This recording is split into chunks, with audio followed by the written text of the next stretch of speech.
बोलो हनुमंत लाल की जय। विश्वामित्र जी राजा दशरथ के महल में पहुंचते हैं। ये कथा भी हम लोग पिछले बार कहे थे, इसके आगे का भाग कहते हैं। तो यथा सम्मान महाराज उनको बुलाते हैं और उचित सिंहासन देते हैं। करि दंडवत मुनि न सन्मानी और निज आसन बैठारे ही आनी। तो बड़े सम्मान के साथ मुनि को आसन देते हैं, दंडवत करते हैं, चरण धुलते हैं, उनके पखारते हैं और उनको जलपान कराते हैं। उसके बाद में पुनि चरणन मेले सुतिचारी और राम देखे मुनि देह विसारी। तो चारों कुमारों को राजा दशरथ बुलाते हैं और बुला करके मुनि के चरण स्पर्श कराते हैं। लेकिन राम जी को देखकर मुनि अपने देह को विसार देते हैं, राम में वो भी हो जाते हैं, कुछ कह नहीं पा रहे हैं, वर्णन नहीं कर पा रहे हैं। भय मगन देखत मुख शोभा, अरे मगन एकदम हो गए। भय मगन देखत मुख शोभा, जन चकोर पूरन शशि लोभा। शशि के समान, चंद्रमा के समान मुख देख करके प्रफुल्लित हो गए। तब मन हरसी बचन कहराऊ, मुनियस कृपा न कीन्हे काऊ। बड़े प्रफुल्लित हो गए, बड़े मगन हुए। लेकिन कुछ देर के बाद राजा दशरथ प्रश्न करते हैं कि हे मुनि, हे विप्र, हे गुरु, आपका आगमन क्यों हुआ है, क्या कारण है?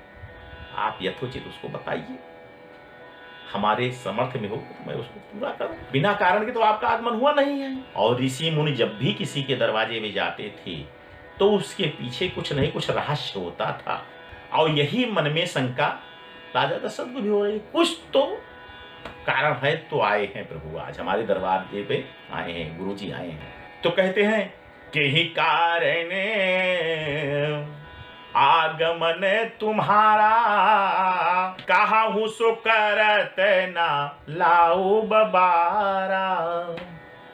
हे प्रभु, आपका आगमन क्यों हुआ है, किस लिए हुआ है, आप कहिए और मैं उसको पूरा करने में देर बिल्कुल नहीं लगाऊंगा, किंचित देर नहीं लगेगी। आप किस लिए आए बताइए। तो विश्वामित्र जी कहते हैं कि असुर समूह सतावहि मोही, असुर समूह सतावहि मोही, मैं जाचन आयो निपतोही।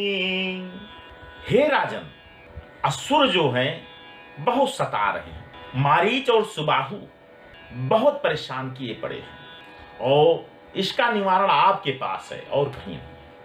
राजा दशरथ आए, ठीक है बताइए क्या करें। तो अनुज समेत, अब जब राजा से कहे कि बताइए क्या करें हम, तो क्या कह रहे हैं मुनि, अनुज समेत देहु रघुनाथा, निशिचर बध में हो बसना था।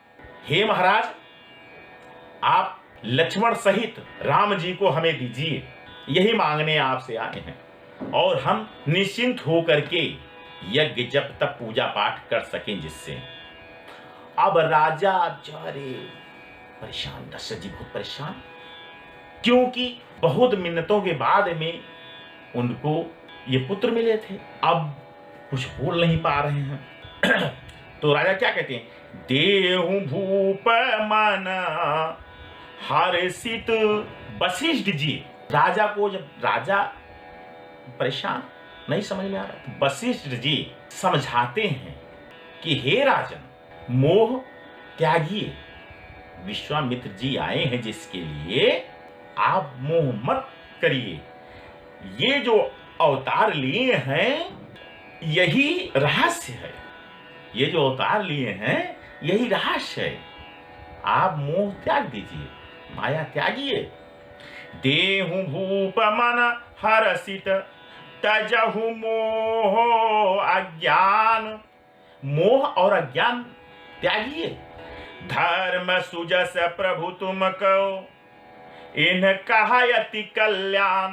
धर्म के लिए ही, धर्म की रक्षा करने के लिए ही इनका अवतार हुआ है और इसी में आपका भी कल्याण है। अब जब राजा ये वाणी सुने, सुनी राजायति अप्रिय वाणी और हृदय कंप मुख दूती कुम्हिलानी।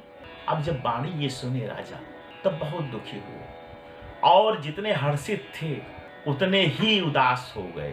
कुछ नहीं कह पा रहे हैं कि अब हम क्या करें, कुछ समझ नहीं आ रहा है। तो क्या कहते हैं, चौथे पन पायहु सुत चारी। चौथे पन पायहु सुत चारी। विप्र बचन नहीं कहेऊ बिचारी। हे विप्रवर, ये चौथे पन में तो हमको पुत्र मिले हैं और आप कुछ विचार नहीं किए, कुछ सोचे नहीं, कुछ हमारे ऊपर दया नहीं किए, इसी आप बात कह दिए। अब हम क्या करें? तो मांगहु भूमा धेनु धन कोसा। कह रहे हैं राजा दशरथ कि आप मांगिए भूम धन, जितना कोष में हमारे रखा हुआ है सब हम आपको देने को तैयार हैं। सरबस देऊ आज सहरोसा। हम सब कुछ आज दे देंगे। लेकिन महाराज फिर कह रहे हैं क्या, देह प्राण ते कछु प्रिय नाही। कह रहे हैं देह और प्राण से कुछ प्रिय ज्यादा नहीं होता है। अरे सो मुन देहु निमिष एक माही। हम देह प्राण भी दे सकते हैं, एक सेकंड के अंदर, क्षण भर नहीं लगेगा, आप ले लीजिए। सब सुत प्रिय मोहे। क्या कहते हैं, सबसे आप सबसे विरह वाली बात कह रहे हैं, कष्ट वाली बात कह रहे हैं, दुख वाली बात कह रहे हैं कि अब हमको बहुत कुछ हो रहा है। सब सुत प्रिय मोहे प्राण की नाई। सब सुत, चारों पुत्र हमारे प्राण के नाई। लेकिन उसमें भी राम दियत नहीं बनई गोसाई। राम दियत नहीं बनई गोसाई। इस प्रकार से राजा दशरथ कह रहे हैं। और क्या कह रहे हैं, कहानी सी चरयती, कहानी सी चरयती घोरे कठोरा। कहाँ सुंदर सूतु परम किशोरा। कहाँ इतने कठोर और घोर राक्षस हुए और कहाँ ये किशोर एकदम अबोध बालक बच्चे भी हैं। प्रभु क्षमा करिए, ऐसा न कहिए। लेकिन तब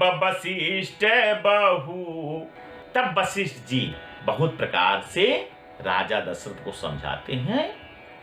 इसी कथा के साथ विराम करते हैं। जय श्री राम।